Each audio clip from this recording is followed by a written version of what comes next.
Yeah. Oh, man, we got to get into something real deep today. Caitlin Clark wins, or is awarded. I guess this is awarded. She's awarded Time Magazine's Athlete of the Year. Oh, my gosh. Athlete of the Year, Caitlin Clark wins.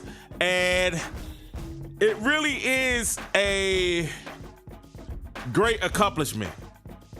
And it's something that we really, really are excited about as CC fans.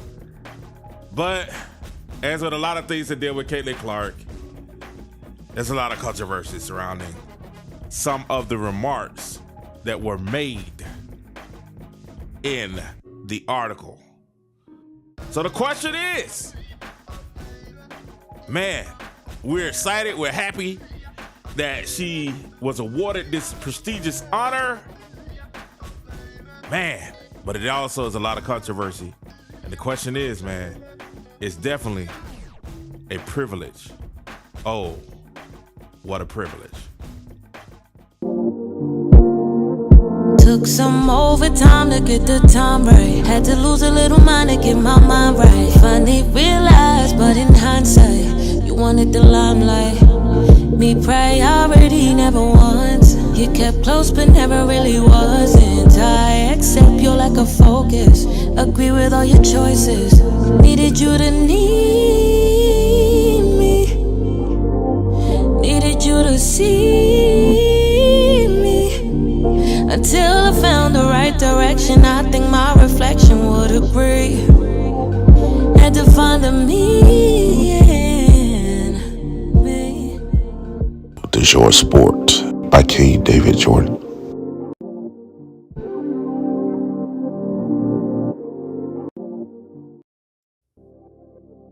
Oh, what's going on, everybody? How's everyone doing? Thank you so much for being a part of the King Joe Show. We thank you so much for being a part of the King Joe Show. I'm your host, King David Jordan, and we're so glad, and I mean so glad that you guys are taking the time and the effort to come and spend time with your boy here. We got so much going on right now.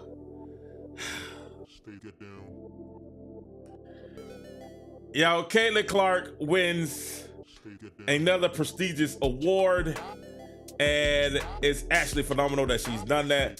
It's actually great that she's done that, and we're really, really happy for her becoming the Athlete of the Year. But there's some grumblings. Some of the excerpts of the article has been released after remaining silent about her name being used by cultural disputes. Caitlin Clark finally speaks up. And Caitlin Clark admits of feeling privilege as a white person, says that the WNBA was built on the backs of black people.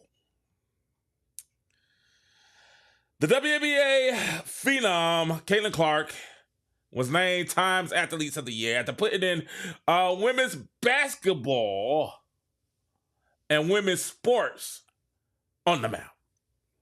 And after she entered the league, there were several comments made about her being this white young lady. They would say young lady. They would say white girl. I here busting all these black girls. I here busting all these black girls' tails. Because people are trying to lie to us. And people are trying to say, well, first of all, thank you guys. Please, if you have not hit the like and the subscribe button, I've been off for a while. And I had talked about Caitlin. I'm so excited to get to talk about a little Caitlin Clark news. And I know y'all miss you guys too. Make sure you guys hit the like, the subscribe, and make sure you guys leave a comment in the comment section. You know what I'm saying? If you have not, please do leave a like, and subscribe, and leave a comment in the comment section. It's been a while. You know what I'm saying? I think you got it. If you want to know what happened and why I've been so long since Katie's been here, check the video. You know what I'm saying? Check the video down there. Okay? Check the video. After she entered the league, and several comments were made about her being a white young lady and busting the black young lady's tail over and over and over again in basketball. And also, people had certain things to say because you had this dynamic basketball player that was bringing attention that had been missing from a league for many, many, many, many years. Maybe even ever, right? Many, many, many years. And there were a lot of people that had a whole lot of things to say. And after all the scrutiny that Caitlin Clark endured coming out of college, coming out of Iowa, being dynamic and taking her team to back-to-back NCAA women's basketball finals, it was a lot, and I mean a lot, a whole lot of positivity, but a whole lot of negativity also. It was very, very, very, very,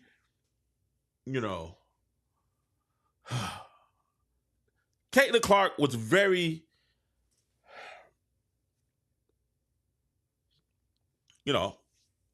she's a person that either you liked her or you didn't like her. Either you rooted for her or you didn't root for her.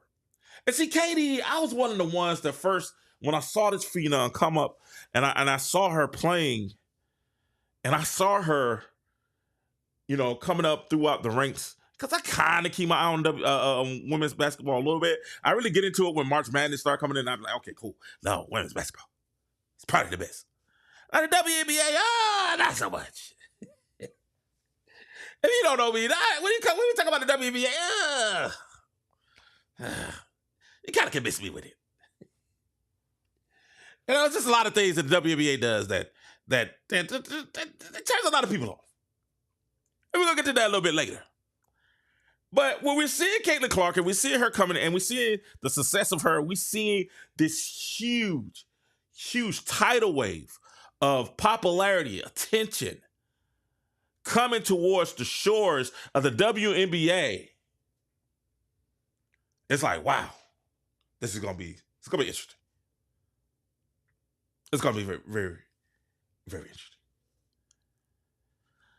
And then you add elements of racial overtones. You add elements of sexism. You add elements of all these things that people want to bring up that at times can be more inflammable. It's getting ready to be a problem. And sure enough, when Caitlin Clark, who was the number one pick by the Indiana Fever, comes into the league, it's... And I'm talking about from Iowa days to Indiana Fever days, to when the Fever was losing, to not being selected to the Olympic team, to turning the season around and getting our team into the playoffs, becoming the all-time assist leader, becoming the first the Rookie of the Year, becoming the NCAA Player Woman of the Year, turning around, and now we're getting up to Time Magazine Athlete of the Year. All these things have progressed, and now we have here, throughout it all, you have controversy. You have controversy. And when we got the news that we won, we were really excited. I shared it on social media. I shared it on Facebook. Caitlin won. She's getting to do that she deserves.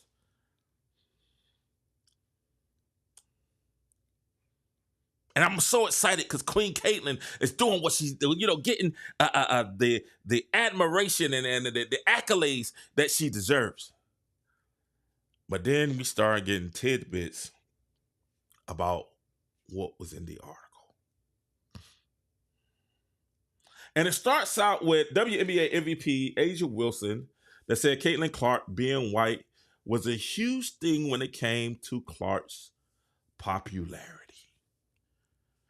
Angel Reese even said there had been a lot of racism from Iowa, Indiana, and Caitlin Clark fans. Connecticut Sun's player. Dejanay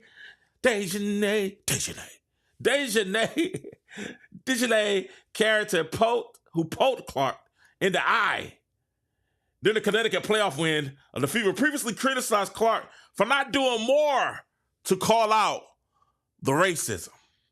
Because let's be straight up. When we talk about the WNBA,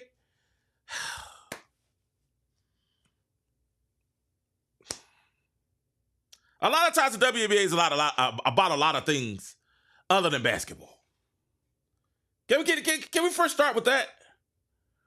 That a lot of times when we talk about the WNBA, majority of things that we're talking about doesn't have anything really to do with basketball, right? And I got comment, King. You think she wrote that controversial statement that her PR approved it? It really surprised nobody. And what's up? Thank you so much. And she asked the question. She said, "King, do you think she wrote the controversial statement? Did her PR approve it? I'm really surprised nobody stepped in, and PR didn't ultimately approve each word of this article."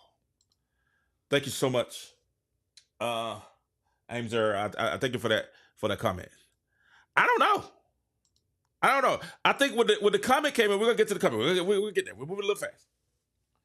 So all these things have been coming on. I just want to give you a backdrop before we get to what the controversy was with her actually becoming the Time magazine.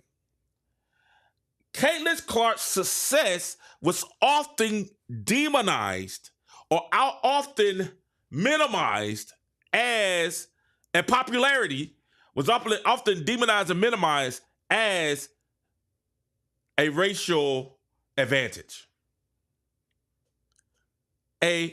Dare we say, white privilege. And we saw over the course of this year, we've seen this conversation happen from draft night, before draft night, before when she was in the playoffs. We see these conversations start to happen as we progressed before the WNBA season, really a season, 2 seasons ago, as we progress up towards this very moment where we are here.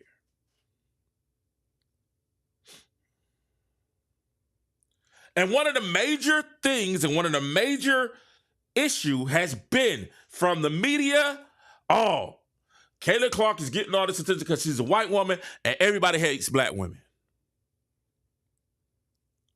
From old head players, Caitlin Clark is getting attention because she's a white girl and she has white privilege and everybody hates black women and lesbian women.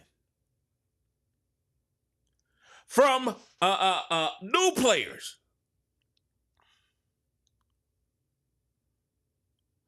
Caitlin Clark gets a lot of privilege because she's a white girl, and the racism, they hate black women, they hate lesbian women. They hate the WNBA. And that's been really the narrative of a whole year. So I kind of understand Time magazine back, because at first I was mad at Time. I was mad at Time magazine about it. Because like, Time, this is the athlete of the year. Why are you blah, blah, blah, blah, blah? Why is this even a conversation? We're talking about the most popular. We're talking about one of the most, we're talking about the most, not one of, the most popular WNBA player of all time that's come through and done magnificent things from the game that we probably never seen before, unless it's somebody like Tiger Woods or Michael Jordan. From a woman's standpoint, unless you're talking Steffi Graf, Serena Williams, we've never really seen this before. And the fact that so many people have just delegated it to the fact that she's just a white girl is stupid and ridiculous. How many times did I come through during the year? During this year, how many times did I come through during the year and tell you guys, listen, stop listening to these folks tell you that Caitlin Clark is just white. We've had white players before. Matter of fact, the champions of this year had 2 of them. It had Stewie and Sabrina Ionescu.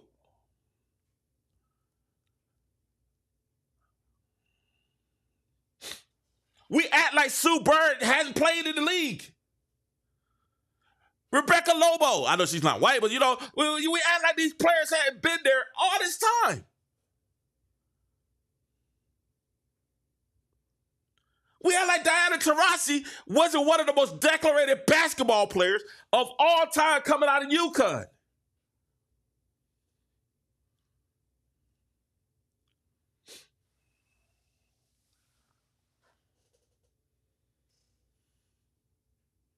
But all you guys can sit there and say is, oh, the only reason she's popular is because she's white. Well, what about all the other white girls that came? I'm sorry. What about all the other white women that came before her?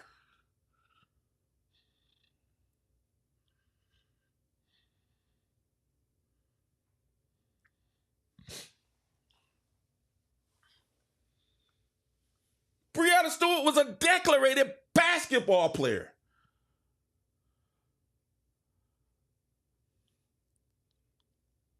And the last time I checked, she's melanin deficient.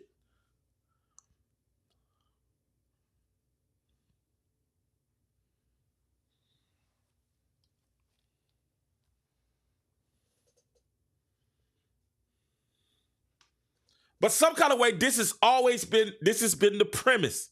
This has been the premise. This has been the narrative surrounding Caitlin Clark.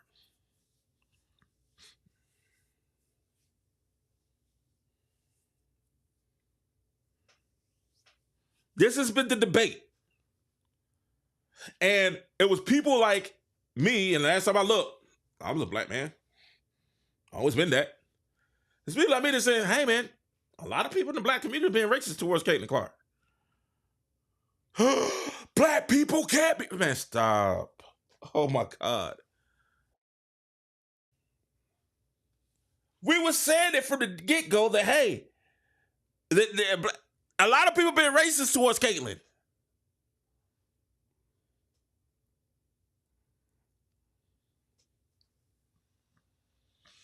Do we live in a racial society? Yes. Is racism prevalent? Yes. And the one thing that we won't tell the truth on about racism is it occurs on both sides. It occurs in pretty much all ethnicities. I've seen racism displayed from pretty much every ethnicity that I come in contact with. It don't matter if it's Black African American. It doesn't matter if it's Caucasian white. It doesn't matter if it's Asian. It doesn't matter if it's Mexican. It doesn't matter. I mean, Indian. It doesn't matter.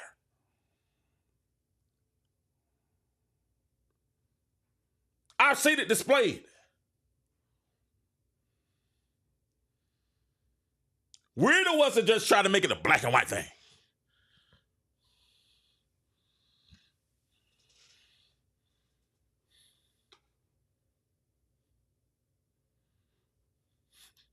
What's up, VVS? VVS, what's going on, VVS? Is it Caitlin pandering to these people who won't make them? I was like, oh, VVS, stop. We're going to get there, VVS. Just hang with me a little longer. I'm taking my time. I did a war when I took my time a long time. We came in late tonight. Thank everybody for joining me. If you have not, please hit that like and subscribe button. Please hit that like and subscribe button. King Caitlin White, Jesus, would never be any comment she makes or made to her would never be controversial. Please. No. There's definitely some controversial things she said. Thank you guys for joining. Thanks, Mark. Thanks, VVS. Thank you guys for joining.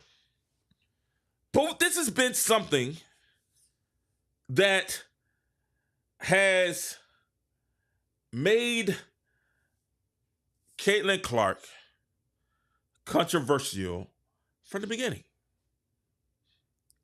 If Caitlin Clark was black, we wouldn't be having these conversations. And some people would say if Caitlin Clark was black, she probably wouldn't be as declarated as she is now. I don't know. I know I was a huge fan of Maya Moore. I was a fan of Diana Taurasi. We knew who they were. We knew their names.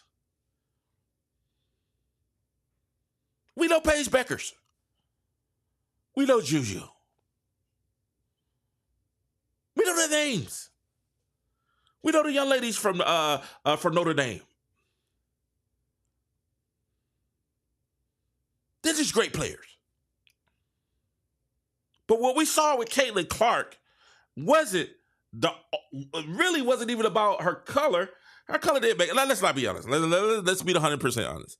It was fascinating that you had this. It was a little fascinating that you had this white girl buzzing off the black girl's tails. It was fascinating. You know, when you see little old white Caitlin Clark, but this is what the premise was. When you saw little old Caitlin Clark busting down South Carolina, and Don Staley, it was fascinating. It was like, oh wow. We can't play those games now. Like, if we're gonna be honest, we're gonna be straight up. We're gonna have a real conversation. It was like, oh wow. She's really giving them the business. 2-41.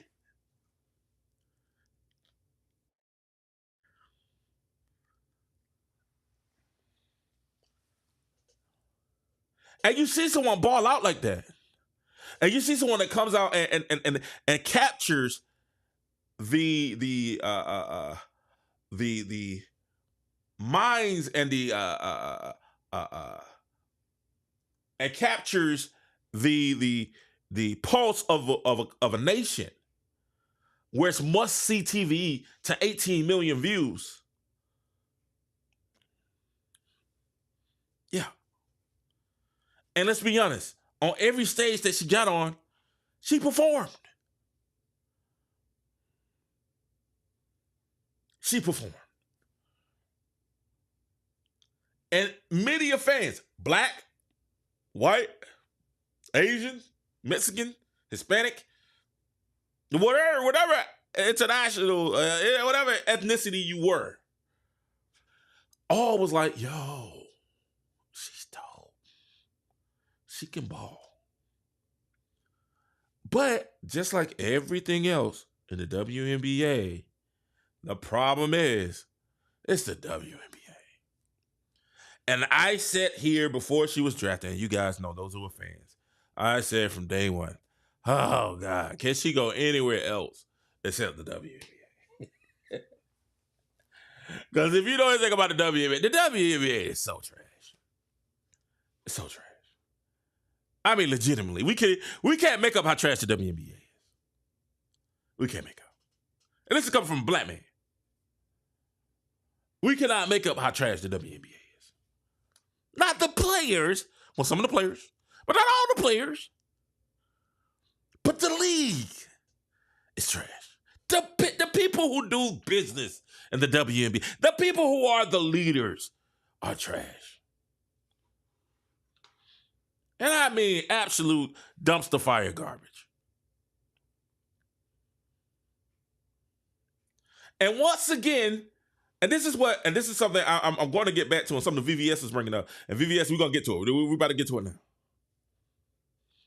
Once again, the narratives and the agendas overshadow something that should just be pure and enjoyable. And the thing is, when you have a great player that's able to overcome these narratives and these agendas, and we're going to give you some examples. Hey, stick with me. Thank you for liking. Please hit the like and subscribe button. A lot of you guys watch, but y'all not liking and subscribe. Make sure y'all hit the subscribe button and like button. We back, baby. We're going to be doing it. We're going to come back next with our next video. We're going to talk about Travis Hunter and his girlfriend and why, he's acting young.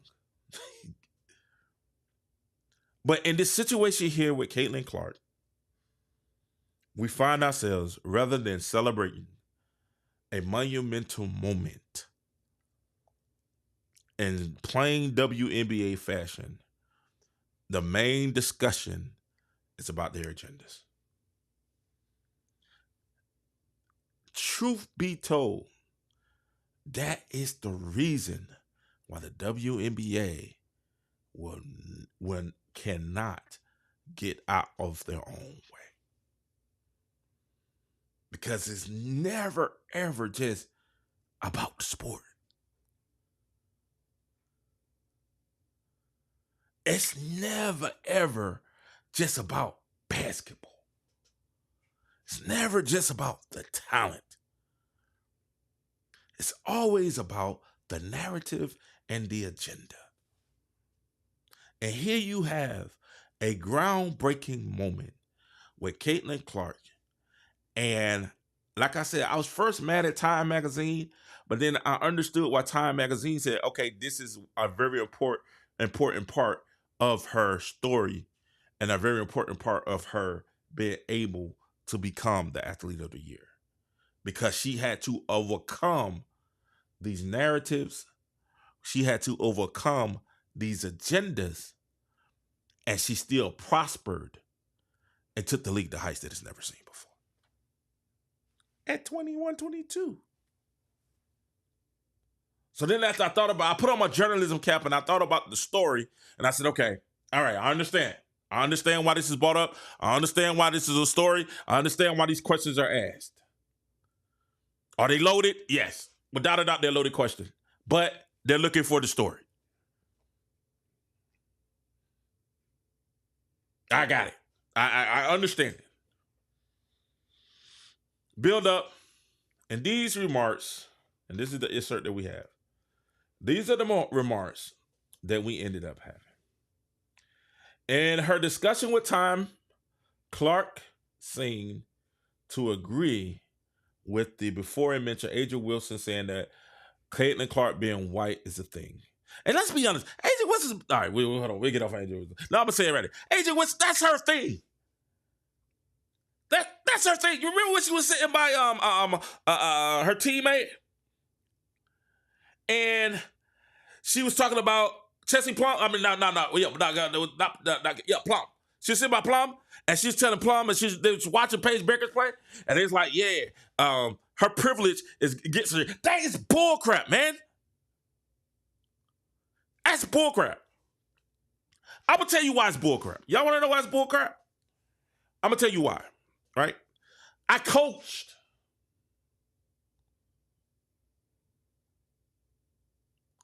And I've coached kids that came from lesser household. And I coached kids that came from more privileged household. And guess what? It was all racist. It was white kids that we had to buy shoes and didn't have a daddy.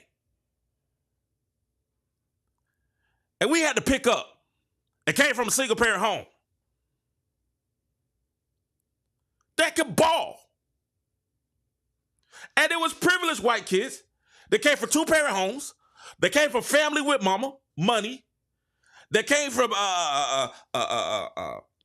situations, and they couldn't play a lick. We had black kids that came from single parent homes, that came from the struggle. That came from nothing. That was in the streets. That played street ball. That played with the brothers. And they showed up to the court, and when they tried out, they couldn't play. They couldn't ball. They could not ball. Then we had black kids that came from two parent homes, that came with privilege and walked out on the court and would not miss a shot. Can we just stop with these narratives of saying, oh, this is oppressive, this is not oppressive? Can you ball?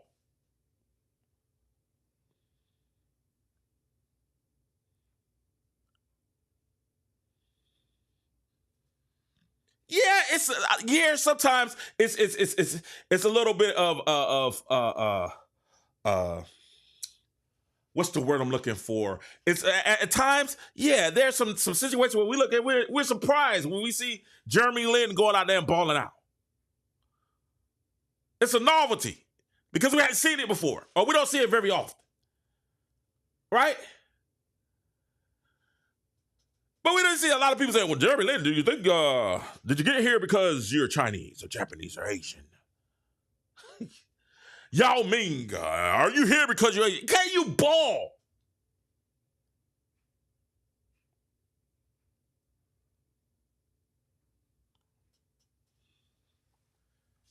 But we want to create these narratives And we do the same thing. I heard the dude the other day that had on the this morning with the woke t-shirt talking about, man, I seen black kids come from single families and I've seen the privilege. I've seen white kids come from single families.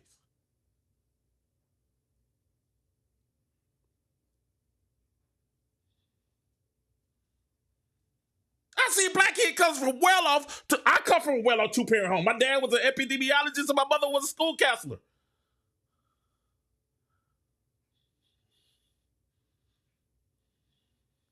But when I got on the field, could I ball?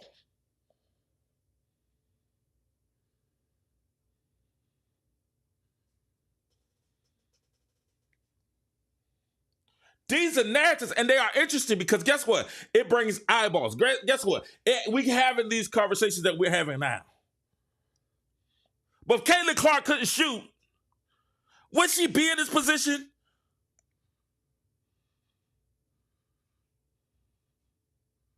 If Caitlin Clark couldn't dribble or pass, would we be talking about this?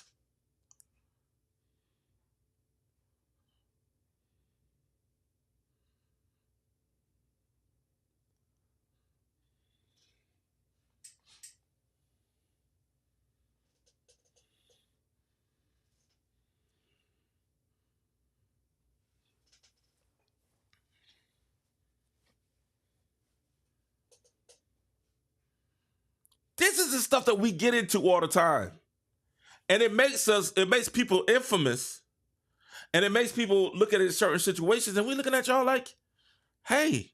And the ones of us that are truly rising above and saying, okay, it's interesting that she's white, but I don't give a flip. Can she ball? Connect for the Lakers. I don't care. I'm a Lakers fan. I don't care that he's white. I want him to ball.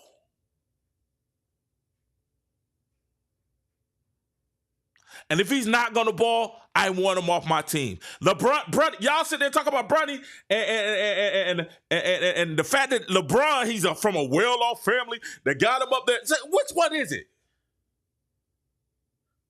He ain't playing well. You can't come from more privilege than that. Can you ball?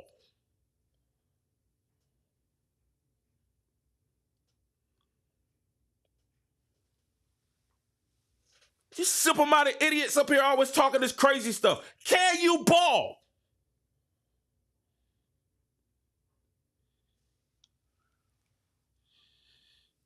Y'all trying to make WNBA DEI. We don't listen. We want to know, can you ball?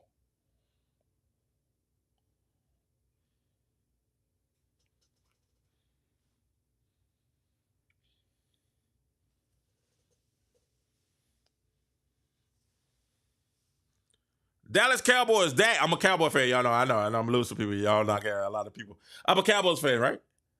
Dak Prescott's a black quarterback. He's hurt.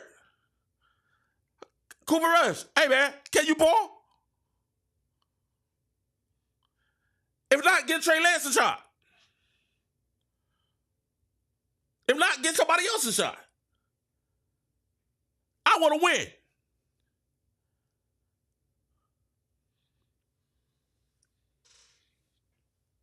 We want to see ballers.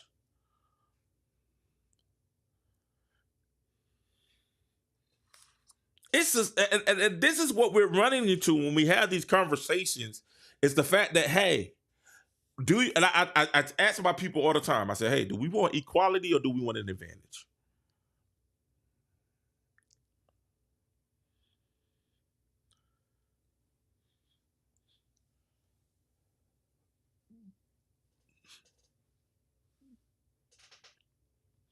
The amount of, and I'm not making excuses for Caitlin, because I didn't agree with what Caitlin said. Let me say this off the real. Before we even read it, I do not agree with what she's saying. I do understand. I've thought about it. That's why I didn't come out and make a video right away. I wanted to sit down and think about it and ponder on it and think on it and analyze it. I get what she was trying to do, but then Caitlin needs to take some notes from Michael Jordan. We'll tell you about that in a second. She needs to take some notes from Jordan. In a discussion with Time, Clark seemed to agree with Wilson's extent when Wilson said that she was, her being white was a huge thing. When it came to Clark popularity, Angel Reese even said there's been a lot of racism. Connecticut son Dejanay said, who poked Clark in the eye. They keep saying she poked Clark in the eye. That's hilarious. Dejanay said the playoff win over Fever criticized Clark for not doing more than to call out the racism. These three things happen, and I want to say that these are pressure. Right? They've been pressuring, the WNBA have been pressuring Caitlin Clark to make the statement she's about to make. They've been pressuring her all year. Y'all remember when Dejanay came out and said, hey, we don't have the luxury, okay, we don't have the privilege not to speak on these type things? And then Caitlin made a thing. Caitlin has to take some notes from Jordan. You got to take some notes from Kobe. You got to take some notes from the greats. You really got to pay attention to the greats and how they handle things. And I'm going to tell you why in a second. Remember, all this was pressure. Remember when the Olympics came? Oh, that was pressure.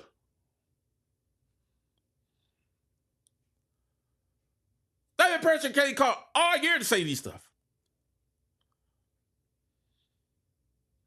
21-22. I'm talking about, y'all remember the beatings she was taking during the games? How dismissive people were of her?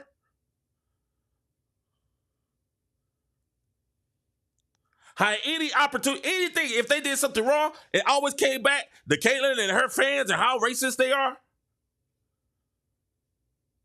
All that's pushing the pressure to get to where we are now, where Time Magazine says, hey man, these people said all this, how do you feel about that? And Caitlin answers, she says, I want to say I've earned every single thing. But as a white person, there is privilege. I wish she could tell that to the little boy that I was coaching that grew up in a single parent home that didn't have lights, that grew up and they were in the trailer park. I wish she could understand where that privilege is coming from. That's neither here nor there. Clark told Time a lot of those players in the league that have been really, really good have been black players. This league has kind of been built on them. I agree. The more we can appreciate that, highlight that, talk about that. We got to talk about. It's been built on the backs of black players. And I'm like, okay, well, Sue Bird isn't black. Stewie isn't black. Jana Taurasi isn't black. It's so many white players that have brought popularity to the league. Also, we just gonna forget about them, Caitlin? Come on, Queen. Rebecca Lobo. We gotta forget about Lobo. Not Lobo. We gotta forget about Lobo. The more we can appreciate to highlight that and talk about that, then and then continue to have brands and companies invest in those players that have made this league incredible, I think is very important. I have to continue to try to change that. The more that we can elevate black women, that's going to be a beautiful thing. Now, there's some inconsistencies in what you're saying, Caitlin, and let me straighten you out. Let me help you out a little bit. Let me help you out. You said the more we, I agree. Elevating any woman is a beautiful thing. Elevating black women, beautiful thing. I agree. And I think what Caitlin is trying to do here is take a high road. I really believe she believes that. Right? I think she's 22. She's a high moral stand-up person. And I think she's trying to show love and support because of all the things that she's been demonized. Caitlin has never said anything racist to anybody. But those who have said racist things, she bears the responsibility because they use her name to say racist things. That's true. That's true. Caitlin I have never heard her say anything racist. I've never seen her do anything racist.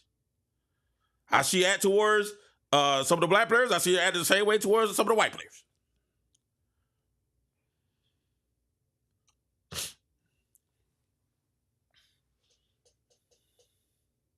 The thing is this, and this is where it's the problem, and Caitlin could have said it a little bit better. you should take some notes from Michael Jordan. What do you mean, King? What do you mean take some notes from Michael Jordan? Because this play from the media, especially the left media, has always been here. This just ain't just a Caitlyn thing. This has been here for years. This is just pop up when Caitlin Clark popped up. No, this has always been a play of the media. This is all, and they thought that. Come on, let's talk about the WNBA here. The WNBA, the commissioner admitted it. The WNBA tried to play Caitlin Clark against Angel Reese because they were hoping to get Magic Bird. And who was the number one person sat there and said, "It's not Magic Bird. Stop that." And then the commissioner came out and said, "Hey, rivalry is good." What she was really saying was, "Hey, black and white work with Magic and Bird in the NBA, so maybe it work with us." And then this is where I go back to what I said initially. You got to be able to ball. We found out that Angel Reese is at best a mediocre basketball player. She's a great hustler, a great athlete, but we talk about skill and basketball, that ain't Angel Reese. And I told you guys, Angel Reese is not Magic Johnson. She's a rebounder. She's more like Dennis Rodman, Bill Wallace, Draymond. She gets it off that glass. She hustles. She fouls a lot. But when it comes to basketball skill, we're not looking at Angel Reese and saying, "Oh, that's the skill I want right there." You know what I'm saying? I ain't heard not one. I ain't even heard my little girl. Hey, I ain't heard the female basketball player say, "Man, I'm trying to ball like Angel Reese." Oh, wow. Not 0%. You got to be able to ball.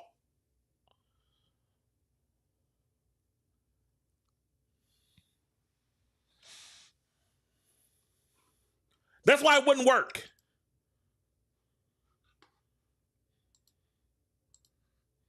Because you got one person that's able to ball, and the other person is not as skilled. She may get there one day, but she ain't there yet. She'll tell you she's not there yet. No, I don't know. Maybe she was, maybe she won't. If she kept it funky, she would.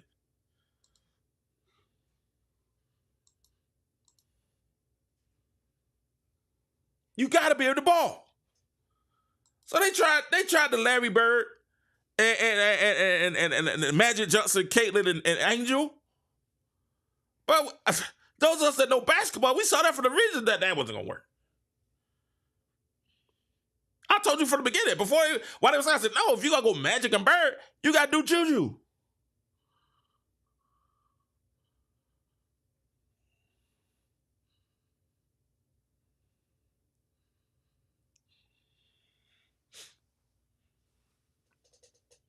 Truth be told, I couldn't wait to see Caitlyn and Diana Taurasi go at each other. It was must-see TV for me. The old versus the new. I didn't care that they were white.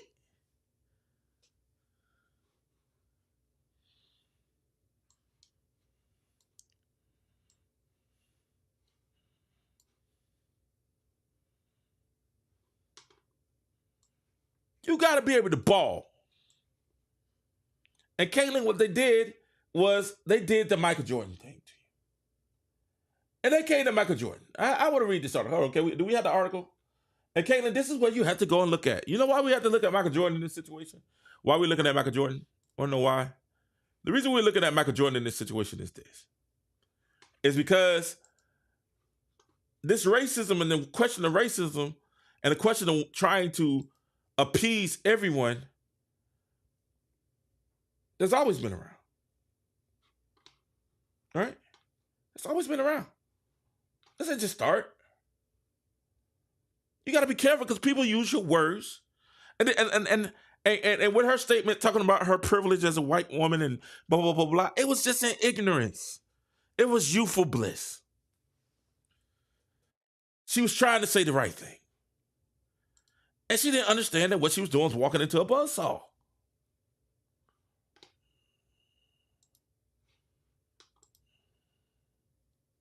And those of us that know better, we caught it. They said take this year. Oh, we about to get into that. We about to really, really get into that. Zay, what's up?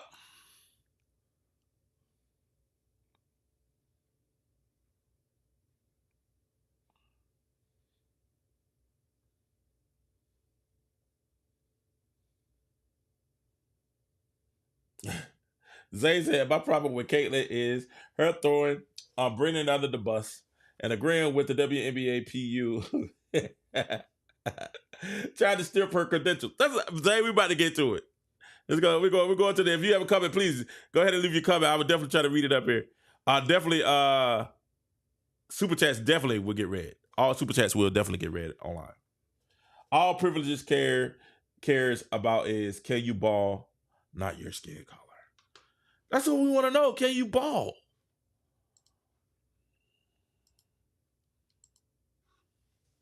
Now we got to just root for Cooper Fly.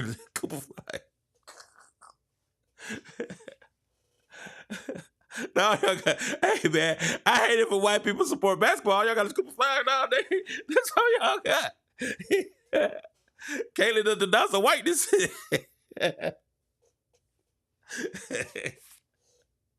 Don't do it, Cooper. Stay strong. At the end of the day, listen. Let's talk about this a little bit. I've never heard a black person talk about this like this. I've never heard a black person be like, you know what, man, my black privilege. You know, the reason I jump so high is because I'm black. You know what I'm saying? I never heard a black person say that, you know. But, you know, well, we do talk about our melanin and how it's special and stuff like that. But we're not going to sit there and just denounce our own race. Well, you know, the black folks. White folks didn't have a chance. White folks didn't have a chance on the basketball court with us, you know. It was all black. You know what I'm saying? I ain't never heard black folks talk like that. I haven't. We're proud people. We're not going to sit there and diss our own. You know, unless they do something, you know, if they do something crazy. Or something out of pocket. We're not just gonna be like, yeah. You know, this country was built on the. I've never heard of it. You know, and I just think at the end of the day, it's cool. Like I never heard a black person come and say, well, the NBA, it is what it is because it was built on the back of Cozy. Jerry West.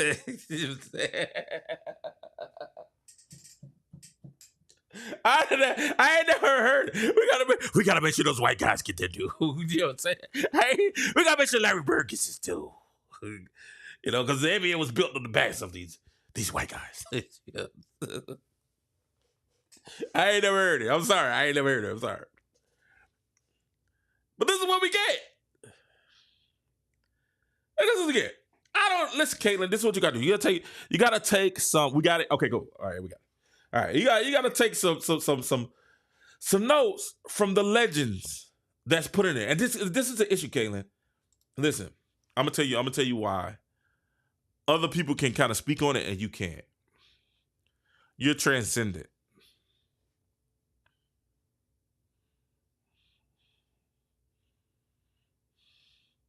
Deja Nate can say that stuff. We don't care.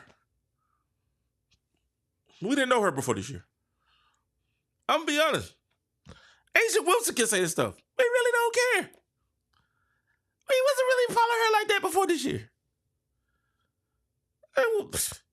The masses could get. Asia Wilson got there and had a hissy fit about Stewie winning the championship. I think Asia Wilson may be borderline racist. I ain't gonna say she's racist. She just shows some racist tendencies. Like she got some issues of race and malice in her heart. I'm not saying she's racist. I'm not gonna put that on her. Well, I feel like I see some racist tendencies. Asia Wilson. You know, but to be honest with you, we didn't care. Listen, man. Last year, the NBA Finals had Asia Wilson, Bree, Sabrina, all those. Plum. We didn't care. We cared less. 800,000 people tuned in and watched that.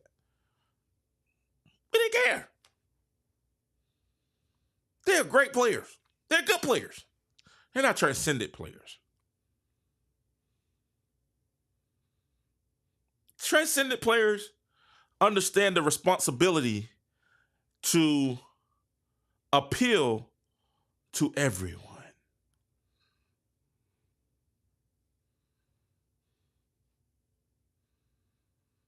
They understand the responsibility that their league. And see, this is the problem. Listen, I told you at the beginning, the problem with the WNBA is this. And this is what Caitlin got it wrong. Caitlin said that the league was built on these black women's back. And she's correct. But what Caitlin didn't do was tell you the entire story, which is that the league was also destroyed on these black women's back. It's correct. These same women destroyed the league and made it unwatchable for the masses because they continue to always put forth their agenda and their narrative before the sport.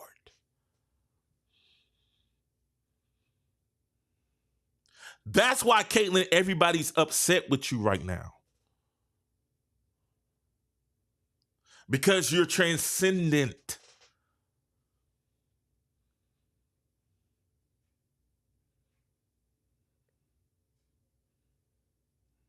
And when you're transcendent, you bear the responsibility. And I know you didn't ask for it. I know you just try to do the best you can as a young lady. I get it. But unfortunately, you bear the responsibility of putting the league on your back and growing it to all the masses. And this, and your statement, even though you were trying to say the right thing, your statement alienated majority of the masses. I got a friend, right? This friend always tells me protect the brand, right? And he's always telling me about branding. And I listened to him, and I did, but then I found a flaw in what he was saying and his actions. I found a flaw in his actions and his branding. He branded to one particular group. Most people say niche yourselves, right? But niching yourself in business now this is a nugget. Somebody should write this down. Niching yourself in business only gets you so far. Think about it. Facebook niche first was college students. Once they outgrew the niche, what they had to do, they had to rebrand to everyone. That's just business, right? FUBU, for you, by you. It's only a limited ceiling. Once you get to a certain ceiling, now you have to rebrand to make it public so everyone gets an opportunity to see your branding. That's business 101. So, Caitlin, the issue that people had was you're transcendent, meaning you are the rocket ship to get the WNBA to a broad audience. And when you alienate 80%, when you alienate 73% of your broad audience, that's problematic.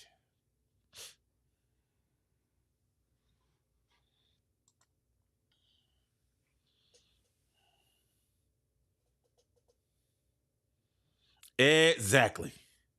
Her statement was to the divisive. Exactly. Especially, listen to me, Caitlin, especially in this climate. Especially right now in this climate. It's not the right thing to say. You might could have got away with that about 4 or 5 years ago when Obama was in office. You might even got away with it when Biden was in it, when Joe Biden was in there. But this climate right here, I be telling my friends, I say, hey, man, this is the revenge of the white folks right here. I'm telling y'all. Hey, all that narrative stuff, white people start to wake up and be like, wait a minute now. Huh? Wait a minute now. Now I understand with it, And I tried to tell him, I said, hey, what we want is equality, not an advantage. Because when we start wanting an advantage, then somebody's going to feel like they're cheated.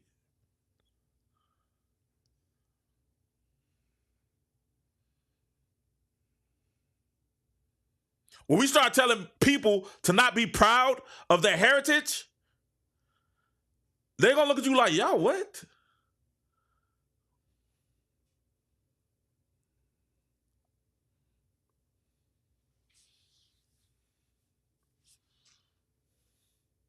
Because can't nobody tell me not to be proud as a black man in my black heritage. I'll be like, yeah. Say what? So why would I look at a white person and tell me, hey, man, don't be proud of your hair. Don't be proud that you're white. Oh, hey, don't be proud that you're French, man. Parlez-vous, let's say.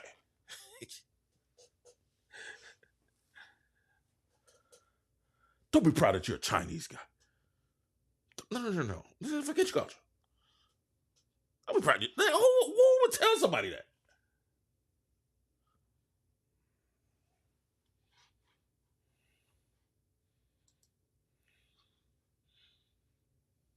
I know y'all ain't never heard a black guy talk like this, but it's all good. It's all good. Just love on me.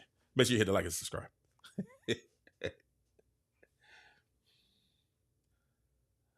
We want equality, not an advantage. Opportunity, not special treatment.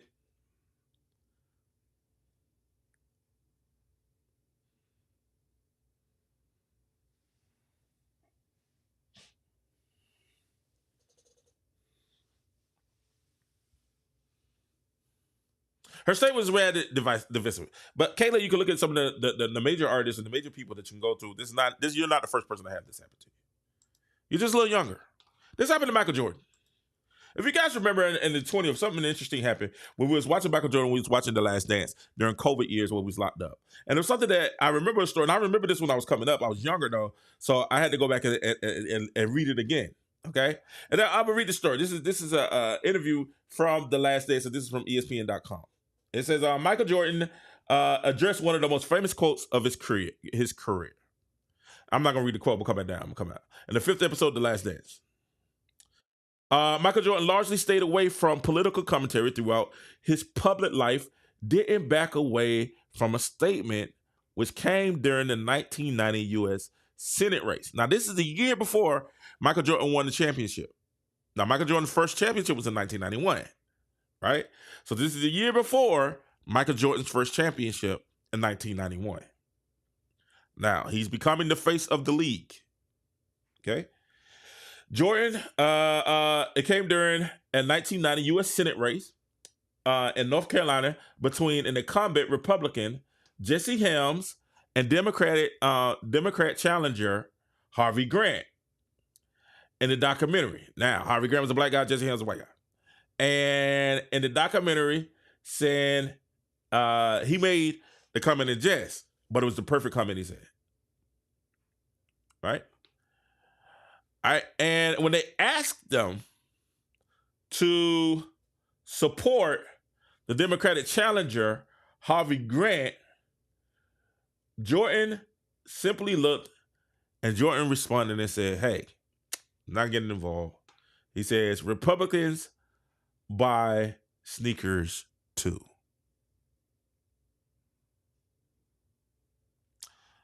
Pay attention. They asked Jordan if he wanted to correct himself. Jordan went on to say that he's never seen himself. He pulled a Charles Barkley. I never seen myself as a role model. He said, I don't think this statement needs to be corrected because I said it in jest on a bus with Horace Grant and Scottie Pippen, Jordan said. It was thrown off the cuff. My mother, now listen to me now. Listen to who asked him. His mom asked him to do a PSA for Harvey Grant. And I said, look, Mom, I'm not speaking out of pocket about someone that I don't know, right? He said, but I will send a contribution to support him, which is what he did. He said, listen to what he says. I want y'all to hear what Michael Jordan says. He says, I do commend Muhammad Ali for standing up for what he believed in, but I never thought of myself as an activist. I thought of myself as a basketball player.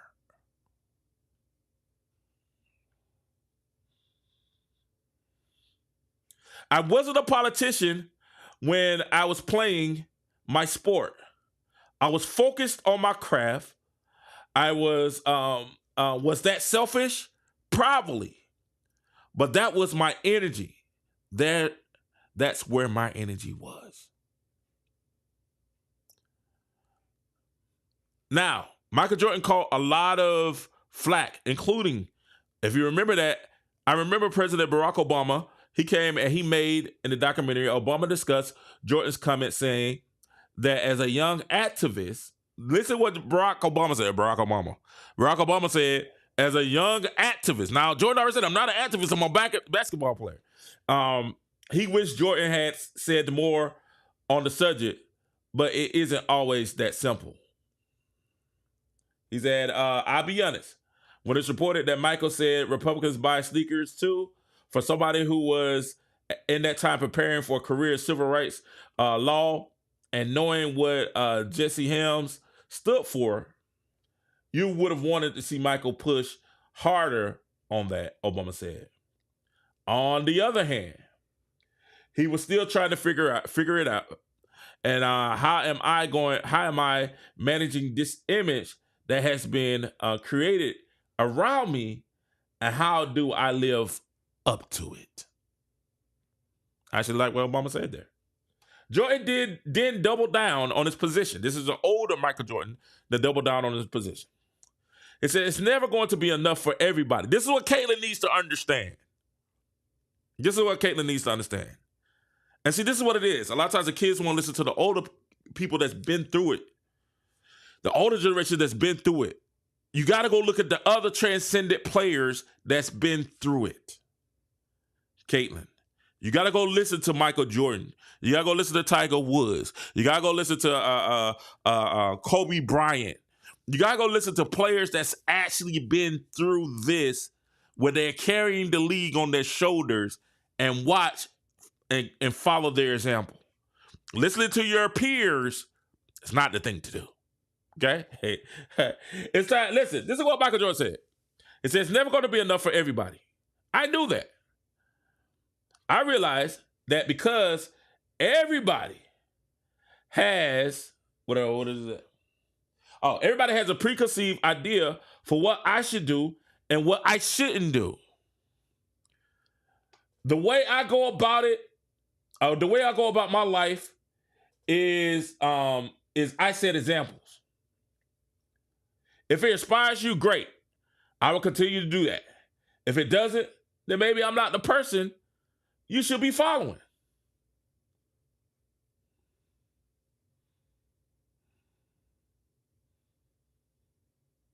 You see how he stood strong on saying, hey, this is my belief.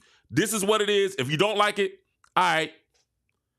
And this is what we kind of wish Caitlin had more. And Caitlin, this is what you're going to have to develop over the years, because you're transcendent. And guess who we're still talking about all of these years later? Guess who still has the number one shoe every year? Guess who took the league in the 80s and 90s when it was struggling to prosperity that is never seen before? Why? He concentrated on what's most important, which is basketball, being a player. And people of all races wanted to be like Mike. I want to be like Mike. They wanted to be like Mike. And guess what? He was a black man, and you had white people singing, like Mike. I want to be like Mike. Oh, God, that Gatorade commercial. Oh, brings back memories. He's a black man, and you had Chinese kids talking about, like Mike. I want to be like Mike.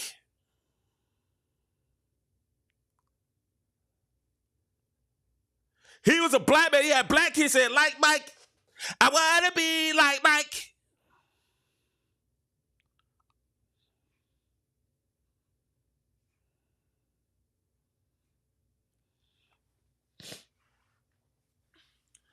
See, Caitlin, don't Angel Reese us right now. See, Angel Reese don't understand. The most important thing for Angel Reese is to play basketball. She's doing everything else, but we don't ever see her on the court. Not to say she's not. I think I saw like one clip she was in Orlando when she was working out. But we see her everywhere else, except on the court.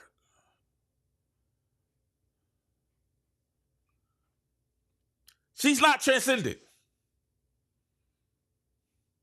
Asia Wilson is a phenomenal player. Olympian, she's not transcendent. I'm sorry.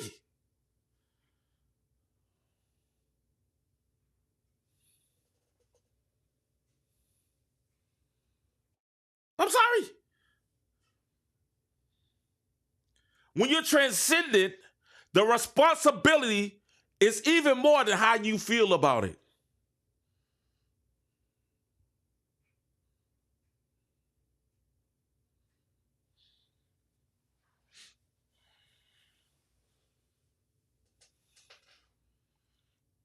And it's crazy because when I looked at, let me tell you how bad it was.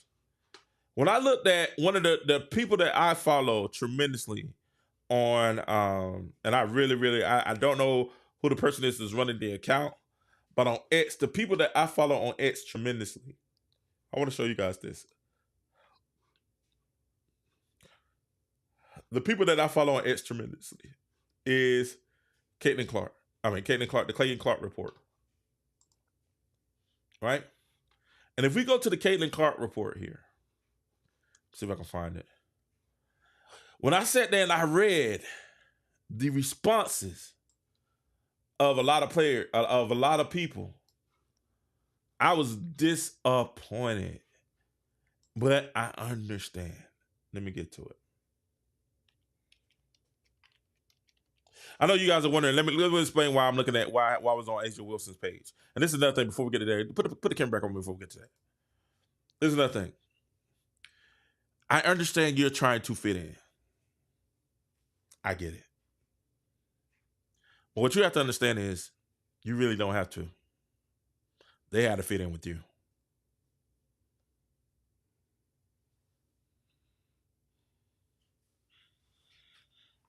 You don't have to fit in with them. They need to fit in with you. They need to fit in with you. You're the transcendent player.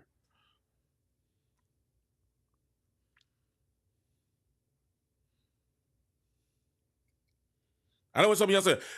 LeBron James is transcendent. Stephen Curry's transcendent. Yeah, they're struggling in they're struggling in their viewership too. Struggle. I was so mad at Steph from getting political in the offseason. I was so mad at Steph for that. I was like, Steph, man, you're at the height of your career right now, bro. Those shots that you hit in USA, that you hit for USA, was amazing, phenomenal.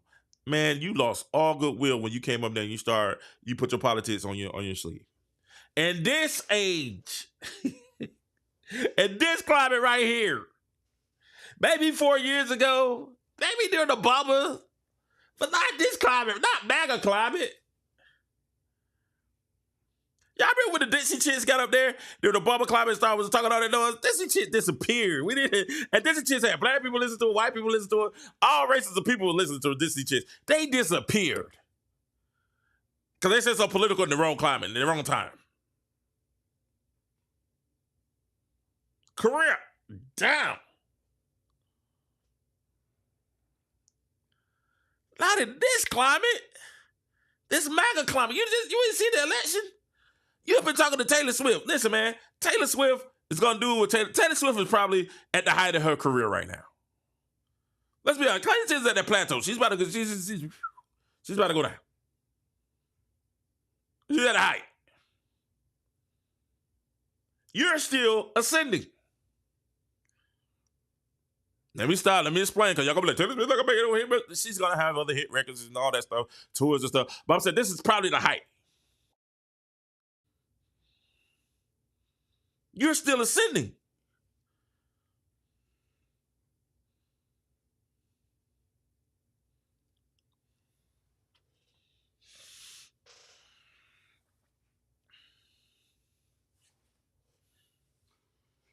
You're still ascending.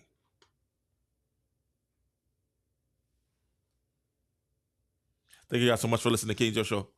Thank you guys for chilling, man. Y'all still rocking with me. I appreciate it, man. I ain't seen some of y'all in a long time. See y'all in a long time. Caitlin, you got to make it. This is smarter decisions. Listen, you're 22. It's not over. It's a learning curve. But a lot of people were hurt. A lot of people were disappointed because a lot of people that had your back, when a lot of the people that you're trying to please now was not rocking with you, and a lot of people that defended you and on social media, a lot of people that defended you in the barbershops and the mom and pop shops and different things, defended you in public and took heat for you and rock with you when some weren't. They really feeling a little bit betrayed because they felt like, yo, you know, because the media's trying to make it like X and Twitter. I see X and Twitter. Oh, the white folks are mad that Caitlin Clark said that she was white privilege. It's not just white people. A lot of people are mad about that because we fought hard a whole year to say it wasn't about her privilege. It's about her ball skills.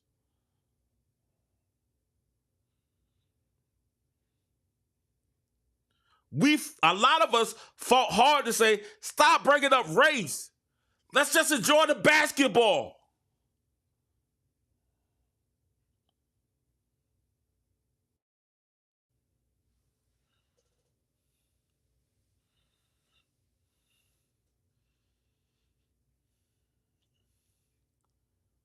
Let's just enjoy her skill.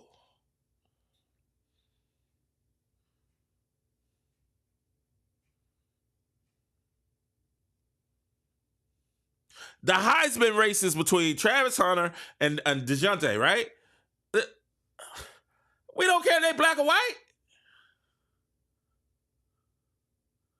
Who is the most skilled? Who had the best season? That's why college football at this very moment is at the apex of sports. Because we're not having those conversations. The conversation is, wow, well, who was better? Well, one, the running back took his team, and they're in the playoffs right now. Well, Travis Hunter took a team that was a couple of years ago that only won one game, and they were 8-3 this year. Played both sides of the ball. One almost caught Barry Sanders with the number of runs. See, this is stuff that these are conversations we want to have. Not, oh, you don't like us because we black. Oh, the only reason the advantage I had was my white privilege. You don't like us because we LGBTQ+. And we like, man, we just trying to watch sports.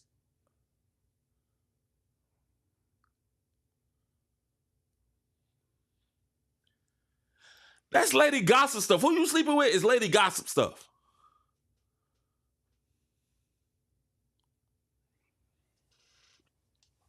We just like sports. Only reason a lot of us speaking out on Travis Hunter is because like Travis Hunter, dog, listen, man, you about to be a millionaire. And we try to teach other young men how to look out for the wolves out there in sheep's clothing.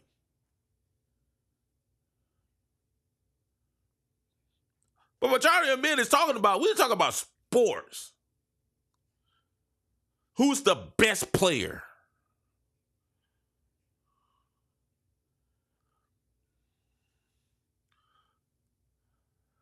I ain't hear not one person talk about Luka Doncic being white in the finals last year. We didn't care. We were like, yo, Luka busting their tail open. Let's go.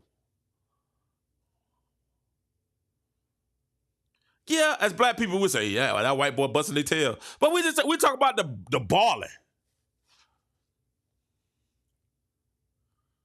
With Jokic, they're like, man, Jokic's out there killing them jokers.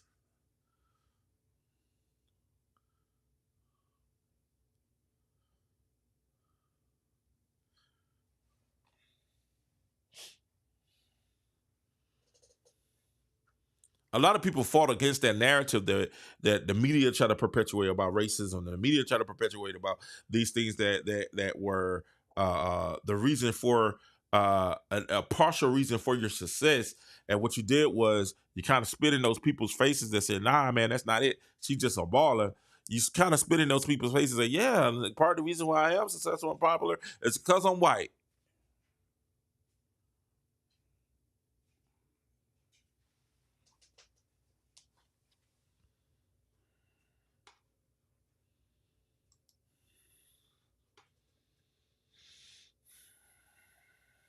Let's read some of these. Let's see some comments. Thank you guys for spending time with me tonight. Thank you guys. Zane, what's up, Zane? Her. Now, one of reporters to ask questions is the worrying thing to me. A certain ideology want people to ask questions and wants people punished if they step out of line. Zane, you on some different stuff. A lot of people draw the line at this whole woke crap. It's with a different age. Like the woke narrative came and had its time. Now it's like people saw, or like I think being woke started out as being genuine. I think it's just like anything else, man. I think the woke narrative, it got to the point where it just was like, all right, cool, y'all overusing it. All right, cool. Now it's being manipulative. Right? I think it started out as something that was genuine and something that was really, I think it started out more as a fun and just as a term, you know what I'm saying? As a term and really as a jest, you know what I'm saying? People just joking and hey, yo, woke, you know what I'm saying? I understand what's going on, blah, blah, blah, blah, blah. And it just became something, it took on something that I think it was infiltrated and it became manipulative. She said the world Bob is not going. That's what I'm trying to tell her. Okay? I'm going to tell y'all before this and I'm getting ready to go, y'all. Thank y'all for your time. I'm half black, brown, and I don't see white privilege with Caitlyn. She balled better than anyone, and that's all I cared about and liked about her. I hope she doesn't follow up or amount. I think a lot of people are feeling that. When I was reading the things on the Caitlyn Clark report on the, if you get a chance to check that on Twitter, my time is going. I was reading that and I was really like, it was a lot of people that had those same sentiments. Nikki, thank you so much. There's a lot of people that had the same sentiment. Amazon Nikki agreed. Oh, if I could edit that statement for her, even just a little, take out white privilege and strike the last two sentences. I think, but listen, this is a learning. Listen, she's 22. It's a learning. I'm not throwing away my Caitlyn Clark paraphernalia that hadn't come in yet. I'm not throwing away yet. I'm still rooting for her in Indiana. That's still my team. She's still my favorite player. I think she's just young, and I think peer pressure at 22 is different. A lot of us are older. You know what I'm saying? I see them little grays up there. That ain't hair dye. You know, that peer pressure is different. You know, and she has a life to learn. She has a life to live. You know, but I think the more she gets and more she understands, those are loaded questions. And they ask her to answer that. And then two, also you gotta look at the fact that, listen, man, this is Time Magazine and they're interviewing her because she is the athlete of the year. That's a tremendous honor. And she may have been a little bit more open and a little bit less cautious to try to, to whatever. You know what I'm saying? I just think at the end of the day, I understand why her supporters are upset. I understand why a lot of people are hurt. Right? I don't think that was her intentions. And it does take a lot sometimes to build up others and not put down your own. Right? And that's just something that she has to learn. That's just learning. She's a basketball player.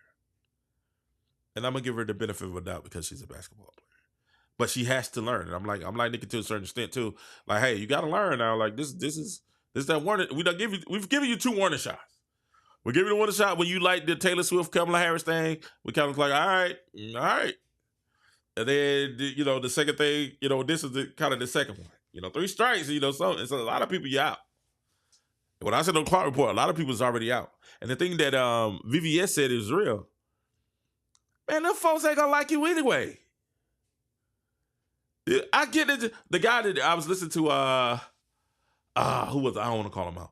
But he had on a woke is broke shirt or something like that. Woke make you broke shirt. And he's a good. I like him. I listen to him a lot.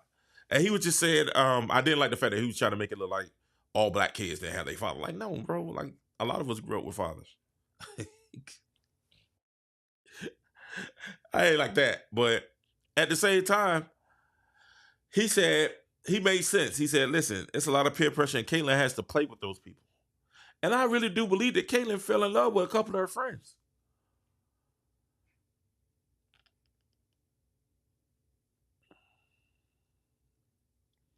I believe that she developed a friendship and she's trying to see other perspectives and she's trying to figure it out. And I respect that. Hey, Tim, what's going on, Tim J? What's up, Tim Johnson in the building? Hey, man, I missed you too, bro. How you been over there, man? Still rocking with Caitlyn. She answered these same questions. Oh, yeah, I agree.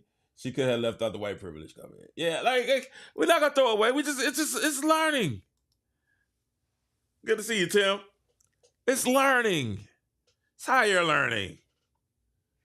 It's learning. She'll learn. And if she not, she does it.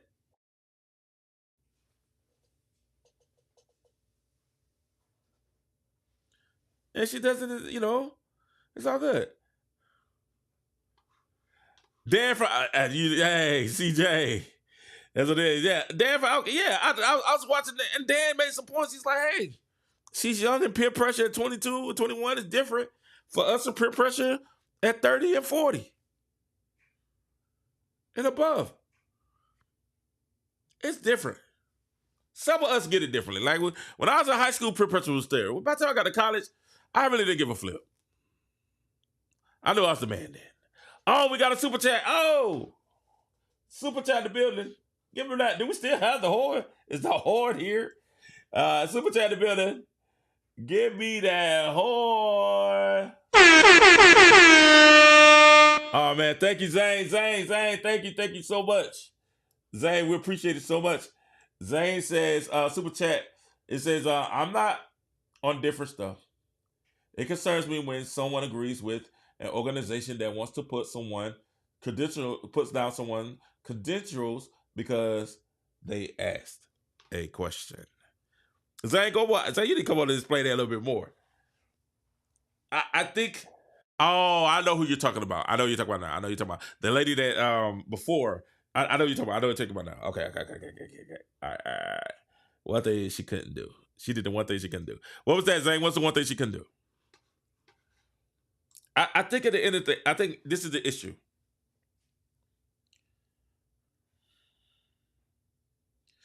I want to go back to this. I had the reason I had Angel Reese's page open and I had Angel Wilson's page open, and I was looking at certain ones. I just want to see if they said congratulations.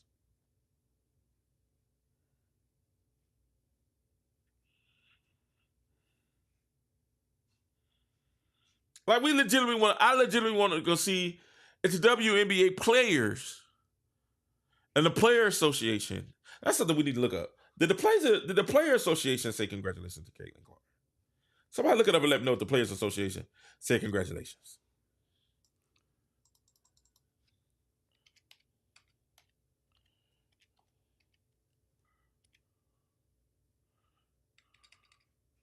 Let's see. Let's look that up. Let's see if the WNBA PA said anything about Caitlyn and because when the lady wrote the article, they was all over it. I agree with you, Zay. I with you, Zay. You with me? I with you, Zay. When the article came, but they was all over her. But did they say anything about? I just want to know if they said congratulations. Like, see, this is when you know when Dusties are with you and when they're not with you.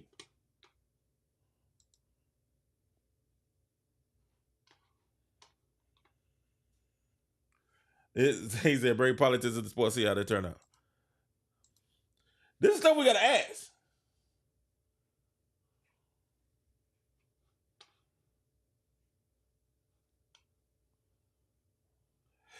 Tim, that's a great thing. Tim said, I think this is her, let me talk about this for the last time. I know I'm a beast, but, she's going to shut it all down with her play. And I agree. That's what I hope so too, Tim. I agree. And I'm reading on the smaller screen, guys. I'm kind of like squinting a little bit. I'm reading off my iPad regularly in my other. Bring politics to the sports. That's the NBA and NFL, how that turned out. It definitely does not turn out well. But that has been the and that's what I was trying to say. Caitlin didn't tell the whole story because the WNBA, those players that built the league on their shoulders have also destroyed the league off their shoulders too. Because they continuously want to push their narratives and their agenda.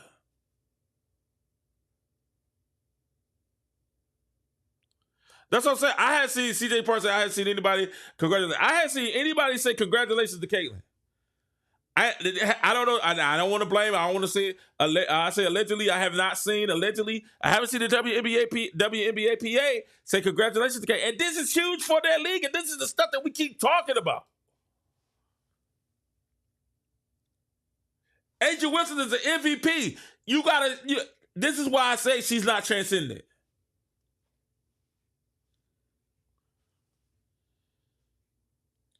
Cheryl Swoops. Listen, Cheryl Swoops is not going to like you, Caitlin. Listen, let me tell you something. Maybe you don't know about black women. Listen, I've been dealing with them all my life. They're the most beautiful creatures. Well, women in general are just the most beautiful creatures. Black women are beautiful, beautiful creatures. But they petty. And I'm talking about ultra combo petty. All right? And if they don't rock with you, they don't rock with you. And they will set you up and not rock with you. I was going to say ultra combo petty. That's a different petty. They ultra combo petty. The only thing can change a petty black woman from not rocking with you is Jesus. It's the power of God. That's all the thing. They don't rock with you. If they don't rock with you, don't rock with you. But guess what? If you balling and you Caitlin Clark and you continue to ball, it don't matter. Because guess what? The money is going to go with you.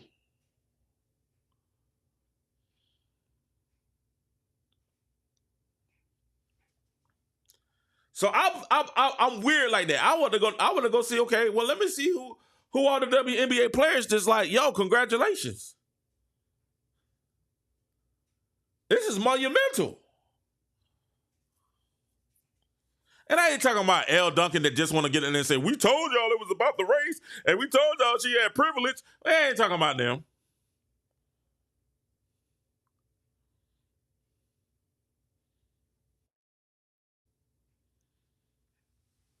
It's really what it's about.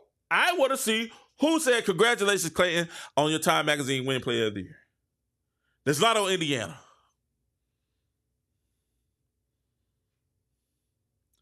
That's a huge feat. Everybody in the league should be sharing it.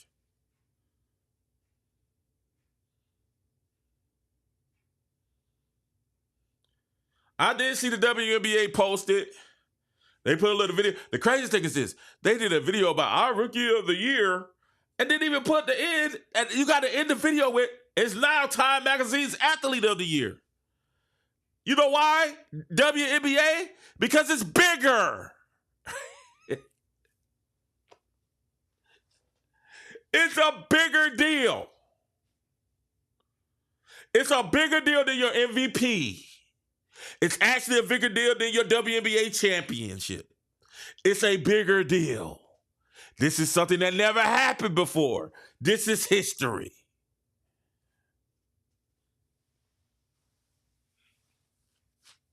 This is when you promote all in. Nike, can we get a shoe?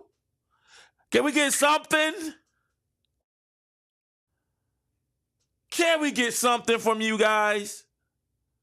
This is pretty much a big deal. Nike is dropping the ball so much, I don't know what to talk about with Nike.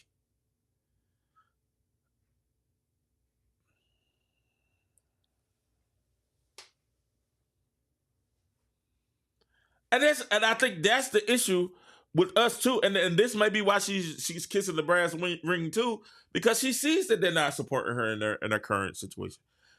But you can't turn your back on us because we're gonna make sure you right, Caitlin. We're gonna make sure we got you.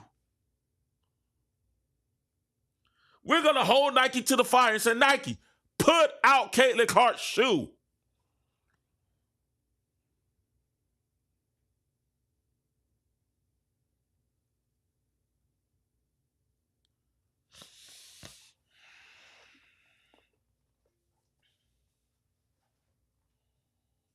This is unbelievable.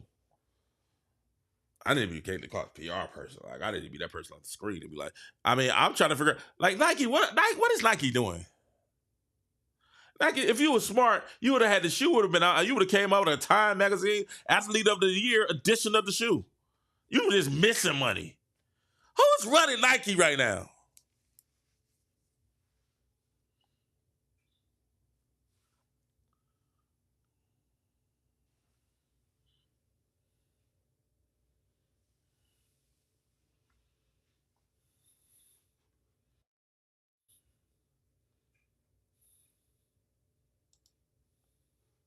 So I said, tell me I'm wrong. All right, we're gonna take it. Tell me I'm wrong, but I think it's strange that they had those comments from. Listen, man, Tammy's not even an African American. I caught that off. CJ, I caught that off the rip. I was like, Tammy ain't even from the States, is she? But nobody from her actual teammates. She currently has. Tammy has exited stage left for her new team. I'm trying to figure out why Tammy Bailey is talking about slavery and everything, because if I'm not mistaken, I don't think Tammy's from the States. I could be wrong. Let me see what Tammy Bailey is from.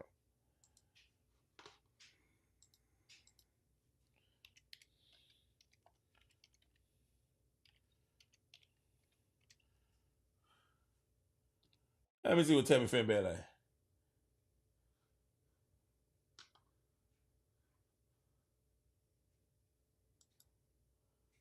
Okay, she is. I have to apologize. She's an American-born Nigerian-British professional basketball player.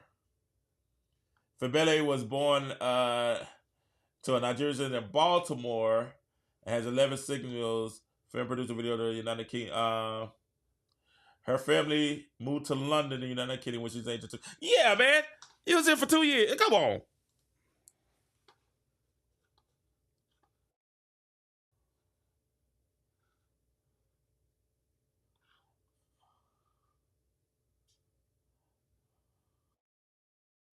No, Tammy Bailey went to Harvard. That's crazy. She's very brilliant. Hey, Tammy Bailey is all right. I like Tammy Bailey, but I like, man, why is Tammy Bailey talking about? Hush, King. Hush. She was born in Baltimore. She was, at the age of 2, she moved to England. Came back when she was 15. Went to Harvard. I wonder if her black privilege got her into Harvard.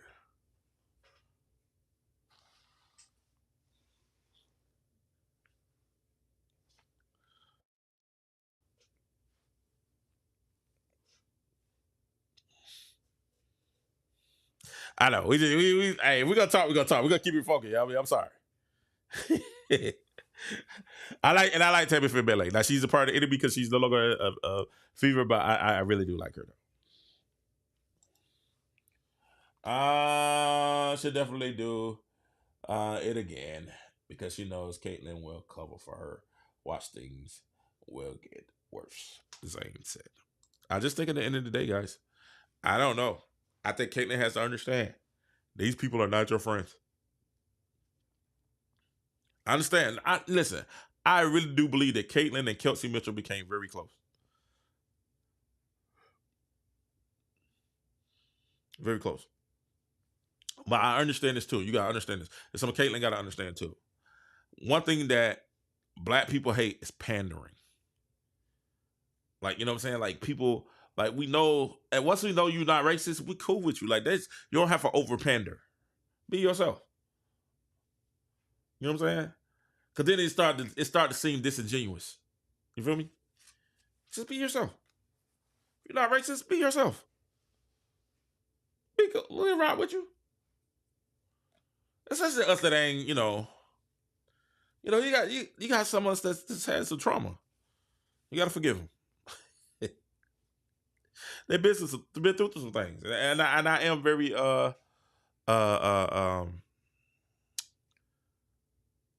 am very aware and very supportive, but at the same time, though, man, I've been through some trauma. I told you before. I've been through racism. I told you about the time we went through Kite, Georgia, and we went to the store, and I went to the store. No, that was not Kite. I'm not gonna tell you what it was. But we went to the store, and he called me a colored boy. I ain't heard colored boy in years, boy. I ain't heard colored boy since I was a child. They got colored boy, and he said it with that way, colored boy.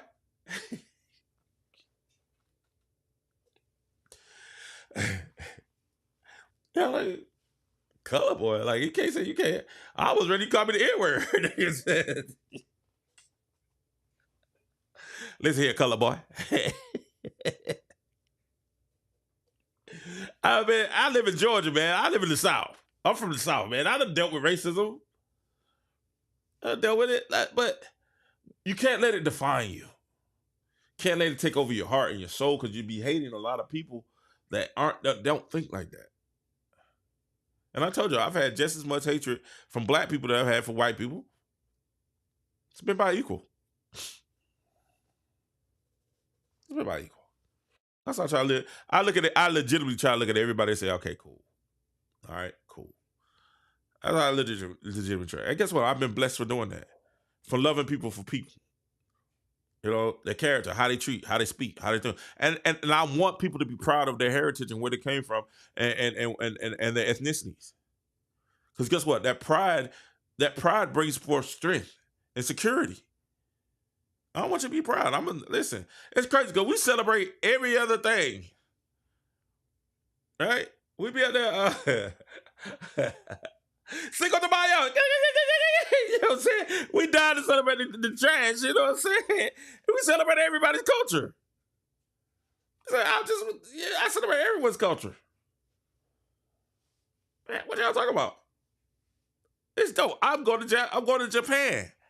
Those who travel and we go to different countries, you understand the different cultures, and you celebrate everyone's culture, and you learn from their cultures. I know it's racist over there. I know it's racist in England. I know it's racist in Australia, and I know it's racist in Africa.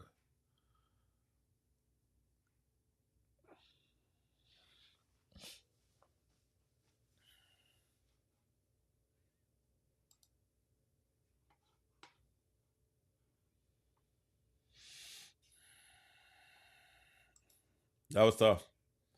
A lot of Caitlin's friends congratulate her on IG, but not a whole lot of the WNBA. That's what I said. The WNBA is trash, man. The WNBA is trash. They really have their agendas. Black people don't hate pandering.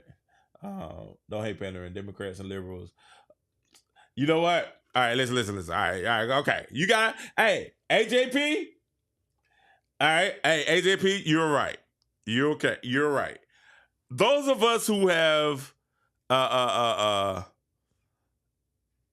free thinkers, we see the pandering, right? We see the BS. We see it. We see the pandering because we understand, hey, the only reason you like rocking with us right now is because you trying to give us something. Like Democrats, listen, I'm not gonna talk about it. Yes, I am. Democrats, we see the pandering for Democrats. I tell people all the time, I'm like, man, both sides, I don't like either side. I'm an independent. When I vote for what's best for me, what's best for my family, what's best for my my community, what's best for my city, my state, my country, my people, and the world. That's what I vote for. That's what I vote. You know, I told y'all, listen, I'm gonna share a video where y'all, I'm not gonna tell y'all who I voted for. I got a video that tells y'all who I voted for and what I predicted and everything else. Y'all know me. I be predicting this stuff ahead of time.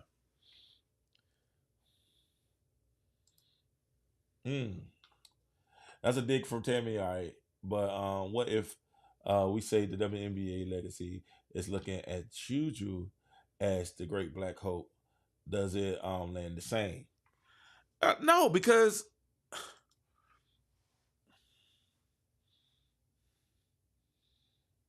I think Juju's mixed, right? Is Juju all black? I think she's mixed.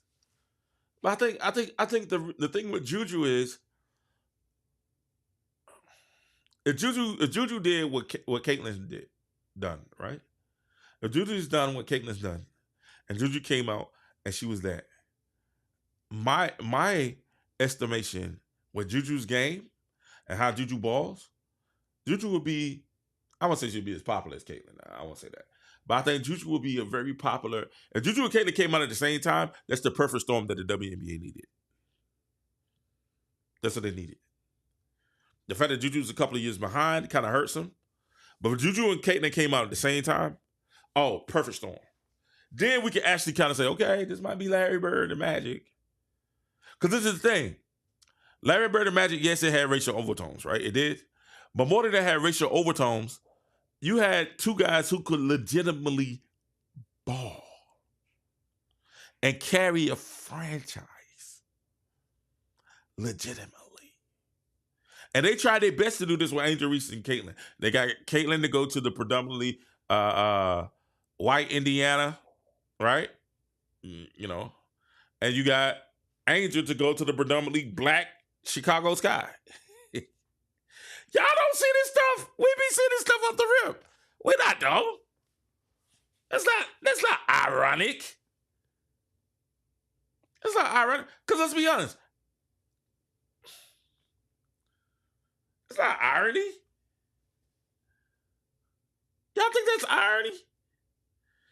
Do y'all honestly think it's irony that Caitlin Clark went to Indiana and then they put Angel Reese in Chicago?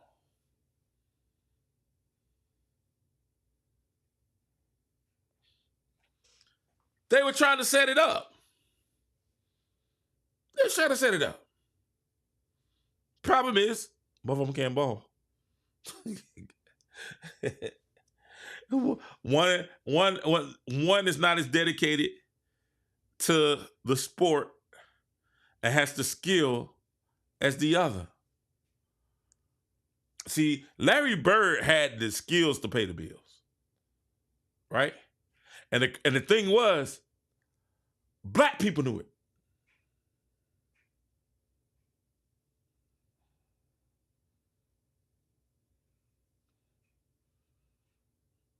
You know what I'm saying? Black people knew Larry Bird was a bad boy.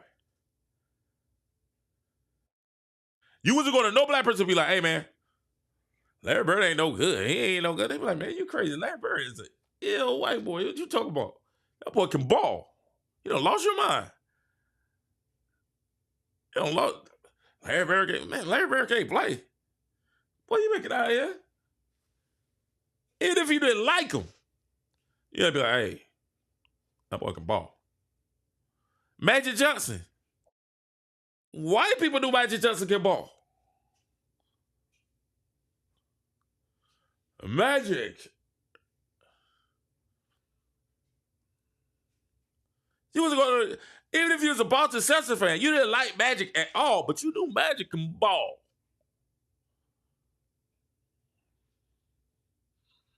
That was an irony that Magic went to the all-white Boston Celtics. Bird went to the all-white Boston Celtics, and Magic went to L.A.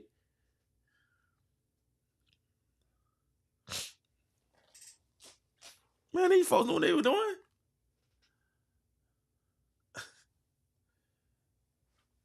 They knew what they were doing.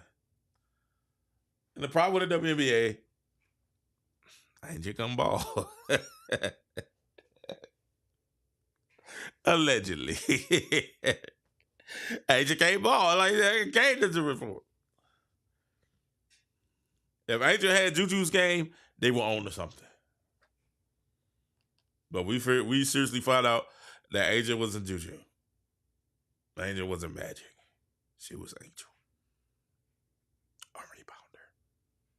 Get it off that glass. Listen, guys, I think Caitlin's going to be all right. I think she's going to be all right. I hope she understands. She learns. Caitlin, if you're listening, if this finds for you, your video, your boyfriend, or whatever, just understand, man. There's no hate. We're just a little disappointed. A lot of people are a lot disappointed. I'm just a little disappointed. We just because we fought against this narrative for you as fans of yours. We fought against the narrative of this all year. The last 2-3 years we've been fighting this narrative. And for you to succumb to the narrative, it was disappointing. And a lot of fans felt like you turned your back on them by doing that. When you didn't have to.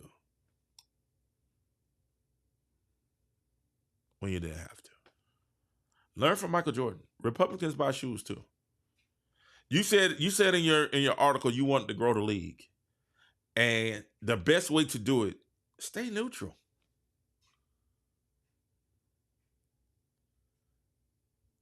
She understands, I think Caitlin understands the gravitas of the task at hand.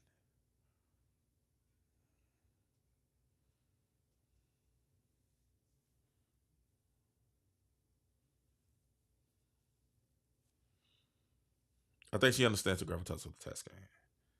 Because she talks about, hey, I want to grow the league to do this. But I think she's trying to figure out the best way to do it. And the best way to do it, Caitlin, is not to alienate your fan base. Because you saw what happened when they did. Your fan base is very... Hey, CC's a different. CC's will not watch. I promise you, I told y'all. Did that playoff series after Caitlin deal got put off, and then the WNBA went on this thing to say that Caitlin fans and this and that? Caitlin fans was waiting. I'm talking about waiting for the results. They'll be like, see, we told you we weren't watching those games. Hey, Caitlin fans is waiting to say, hey, we told you we weren't watching those games. They were waiting to say, see? I ain't never seen a group of fans waiting for ratings that bad. They wait for that rate. They held the ratings to like Wednesday night. We was like, man, we waiting on these ratings because we want to know. We want to show y'all that we ain't watched them games.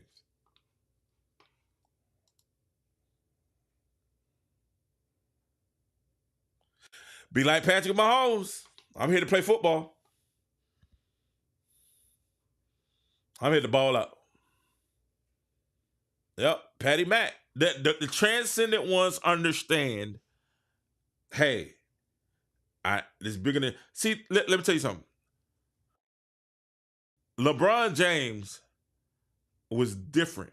I'm going to tell you why LeBron James was different. LeBron James really didn't start talking that black stuff until he went through the Miami situation. Right? When he went through that Miami situation, and I'm going to take my talents to South Beach, that's when the scab came off LeBron. Right? And he saw that he kind of saw that he had kind of killed he hurt his brand in, and he kind of killed his brand, so he had to rebuild, right? So that I'm gonna take my talents to South Beach really, really kind of destroyed LeBron James's brand at that time. And he built it back. Right? Kobe never I still don't know what Kobe voted. I don't know if Kobe's a Democrat or a Republican. Kobe waited till he retired, then Kobe took on what? Hey, I want to help. I got girls that play basketball. I got Gigi. Boy, I still get emotional about it. I got Gigi playing basketball. Now I see what my next calling is to make sure that I get the girls game and the women's game to a certain point so my daughter can thrive. I never heard Kobe say he was a Republican or a Democrat. But I know Kobe said he was a basketball player. And he was dedicated and didn't cheat the game. The transcendent ones, they don't. The transcendent ones think like Jordan. Yeah, it may seem a little selfish. But hey, at the end of the day, all ethnicity, the whole world wanted to be like Mike. And guess who profited off of it? The NBA. The NBA was so popular when Jordan left, it took them years to bounce back. All we saying, Caitlin, is you have that opportunity. Tiger Woods was they tried that with Tiger Woods with the eating watermelon and chicken. Fuzzy Zeller. The watermelon and chicken. They tried it with Tiger Woods. And Tiger Woods was like, man, hey, I'm gonna keep being myself. I'm gonna be the greatest golfer. How Caitlin gets over this? Go out there and ball out. Win the MVP next year. Win it. Don't say nothing like that ever again, and go out there and win the MVP next year. And people love you. CC, please, and people trying to say this because like a lot of people don't want to not root for Caitlin Clark. Oh yeah, LeBron takes hits all the time. Like I said, after LeBron went with the I'm taking my time to South Beach. LeBron was like all in. He was like, man, I'm the villain now, so I might as well just be myself. And he started. Think about it. That's when LeBron started speaking out on all types of social issues, right? We had social issues in LeBron in Cleveland. He was too busy playing basketball. He was too busy playing basketball. I want to tell you, he was out there with Dwayne Wade and Chris Bosh and all that. He started talking about social issues. And you see how far Dwayne Wade done went.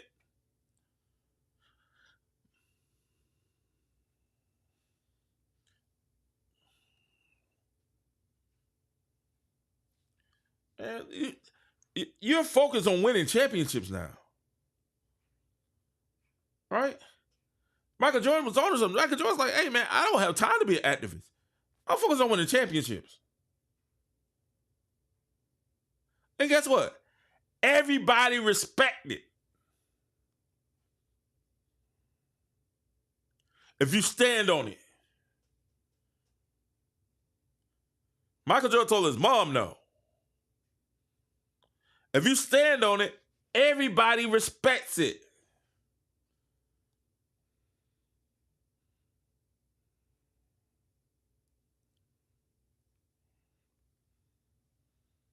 I think people actually kind of respect it more than you just being like, I'm neutral, I'm a rock me and rock on what I do and be great at what I do, and you go out there and be great. I think people really respect that.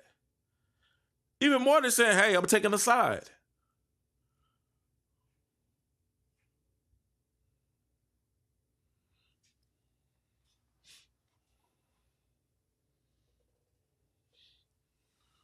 Man, I thank you guys for rocking with me. Hope you guys had a good time coming back. It's good to see all you guys back here and communicate with all you guys again. I missed you guys so much. I miss so many of you guys so much. It's great to see each and every one of you guys. Thank you guys for taking time to chill with me. If you don't mind hitting that like and subscribe button, if you're not, please hit that like and subscribe button. We thank you. Thank you for the super chats. We thank you for those who came through. I appreciate you guys so much. And we're going to keep doing what we're doing.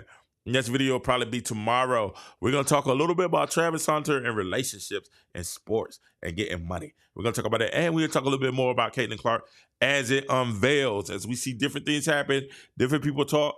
As it unveils, we'll talk a little bit more about Caitlin Clark. Man, I'm still a Clarkie. I'm still a Clark fan, Caitlin Clark fan. Hey, I cancel my WNBA subscription soon as any. I'll probably get it back next year. You know what I'm saying? But I'm still going to root for her. I hope she does well. I'm interested to see what Pace Beckers do. I'm interested to see what the new players that come in do. I'm interested to see what the second-year players, Cameron Brink, Raquel Jackson. I'm interested to see how they come through and play. We'll see even in January. We'll see what happens with the Unrivaled League. How well will it do? I don't know. I don't think it'll do that well. I'm going to tell you, y'all want to know why I don't think Unrivaled will do that well? I think Unrivaled it's the same reason why the Big Three can't do bigger numbers. Like, the 3-on-3 game is cool for the Olympics and is exciting for the Olympics. But what makes basketball really, really exciting, majority of the times, it's the fast breaks. It's the full court, going up and down the full court. That's why if I was Caitlin, I was like, there's no way Caitlin should play this. 0%. It's like, wow, because it's half court. Who wants to see that? I want to see Caitlin push. push the tempo. They had Allen Iverson come playing in the Big Three was a couple weeks ago, and it was like, we gonna watch Allen shoot jumpers? That ain't Allen Iverson game. His game was quick, fast, take you out the dribble, get to the hole, bang. You know what I'm saying? You automatically shrink the floor when you take it halfway.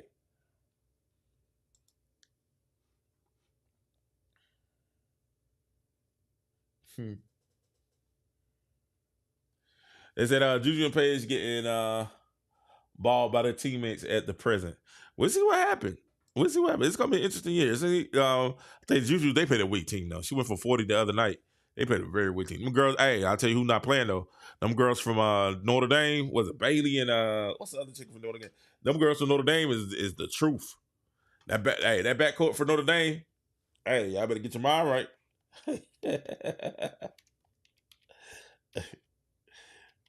That backcourt for Notre Dame. Them girls from Notre Dame, they playing with y'all. Olivia Miles at man, please. Yeah, Miles and Hidiglo. Man, please. Them girls that backcourt for Notre Dame be playing with y'all. Y'all better pay attention. I was on Miles game so sweet, boy. She just come and I was like, oh, okay. Notre Dame ain't playing. UCLA ain't playing either. You say you got that rock, South Carolina. What is going on with South Carolina and Flay and Lay can't get on the court. Doug Staley trying to make an example of the girl. She don't want Lay doing all the fancy stuff. Man, that's the stuff I be talking about. It be those ones. Lay is probably one of the most exciting players in NCAA, and she can't get on the court. Now they talk about Lay is talking about transferring, and Dunn say like, nah, that's not what we do. We stay together. We did like, man, hey, I stay together if I'm on the court. I'm trying to get this NIL money. This ain't just me like, you know what I'm saying? This is you messing up my pockets, but we not playing. Get me on the court. I'm exciting. Stop trying to change my game. You know what I'm saying? Get me on the court. I pay attention. I've been peeping in. You know, it's gonna be interesting. It's gonna be a fun come to the end of the year. It's gonna be fun when it comes to March Madness and we get to see what exactly happens. But I've seen a couple of games. There's been a couple of good games going on in the NCAA pool. We'll see what happens. Arrival starts in about 3 weeks. So you got a couple of weeks till Arrival starts, and I just don't know if it's gonna be all that exciting. I mean, I hope they do well. I don't want to wish anyone's business not to prosper, but I just don't. I don't know. It could be a novelty. I don't think it's gonna last that long. They do have some big. I think TNT is behind them, so I think we'll see how it does. They're talking about making it social media. They just don't know, man. I'm sorry. They're talking about making it a social media type deal where it's like Basketball Wives meets basketball. Actually meets basketball. I don't know. We'll see how it rocks. It may turn out to be something fantastic, but we'll see. Thank you guys so much, man. I love you guys. Y'all have a great rest of your morning. Man, some of y'all stuck with me for the hours. It's been a while. It's been a while since we did this. For the land of the free. It's been a while since we did this, and I appreciate each and every last one of you guys so much for spending time with me over the time and over the hours on YouTube. Thank you so very much. YouTube, good to see everyone. I'm trying to look at these numbers here. Oh man, YouTube, X, thank you so much on X. X, if you're on X, listen on X, man, make sure you hit a like. I need everybody on X to hit a like, a thumbs up on X. And if you have not followed me on X, make sure you follow me on X. It's your boy King Joe. We'll holler at you guys later. We'll be back tomorrow. We're gonna talk Travis Hunter, relationship, football players, money. We'll get into it tomorrow. Holler at you guys. Y'all be guests. Peace. That's the main goal. Blowing money fast, whatever goes.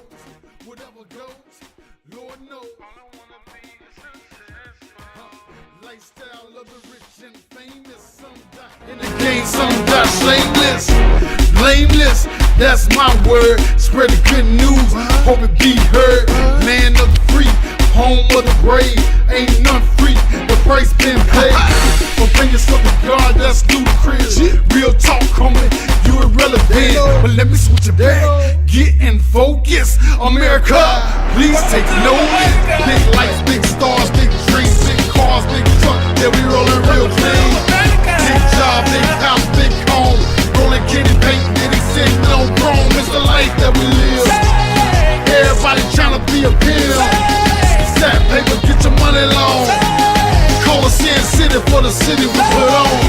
Hope dealer, turn hope dealer. America smoke switch, not promote the healer. America provoke cap killer. Speaking on the realer, at every given moment, anybody can be a killer. Thank God he's a forgiver, gracious deliverer, the Holy Ghost filler, who comes to be a siller.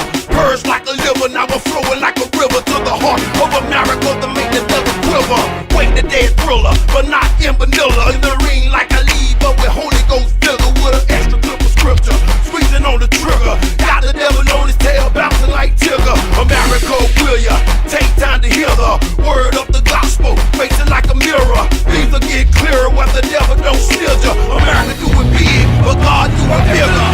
Big lights, big stars, big dreams, big cars, big trucks. Yeah, we rolling real clean. Big job, big house, big home. Rolling candy paint, getting sick, no chrome. It's the life that we live. Everybody tryna be a pill. Stack paper, get your money long. Call us in city for the city we put on.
Listen, so God loved you so much that he sent his only begotten son.